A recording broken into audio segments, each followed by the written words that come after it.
Hey guys, so I want to talk about the archetype of the hunt. The archetype of the hunt.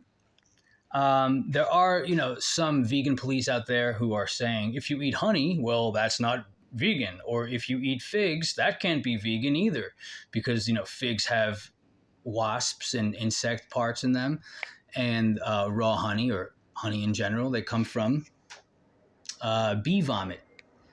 But that's the cycle of nature. That's the symbiosis of nature. That's the sacredness of nature. You can't be scared of nature. A lot of vegans out there they're now being scared of nature. Again, we know the obvious. The obvious is, okay, if you're eating meat, right? If you're eating meat, then that's carnal, that's flesh-based. Because as humans, we can hear the screams of the animals. We can taste and see the blood and the flesh. Okay? Now, that's obvious. But what's not obvious is that there are many plants that also eat animals. There are many plants that eat animals.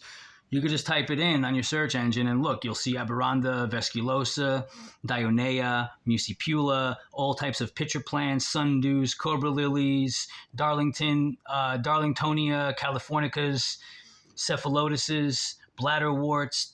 The list goes on and on. These plants capture rats, spiders, rodents, and he eats them. There's also vines that have been, known to wrap around sheep.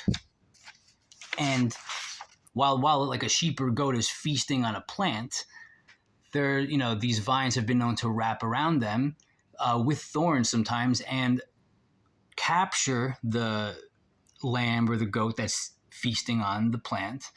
And next thing you know, the goat and sheep, they can't escape.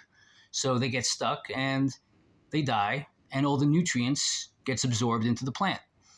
That's the circle of life. You can't be scared of that, because when it comes to diet, it's in the word. Something has to die in order for you to eat it, for you to consume it, for you to capture that energy. Now, plants do scream. We can't hear that unless we have an oscilloscope. We need an oscilloscope to hear plants scream. We don't, some people say when you can eat fruits when the plant or the tree drops it on the ground. Now, fruits would always be the best diet. The highest, most spiritual diet would always be fruits. So it's good to understand the mythology and the archetypes of fruits, but also the archetype of the hunt, because everything is trying to eat everything else or consume everything else. Or a lot of plants also give off some enzymes to kill the feeding host.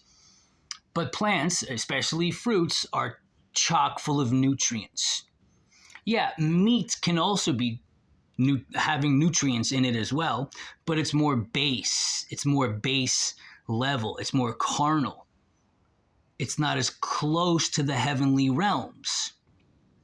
That's the blood and flesh, and we can hear the screams as humans.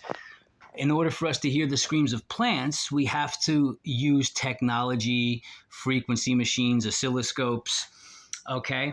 And yes, also, as far as herbivores, there has been herbivores like llamas, cows, horses, deers.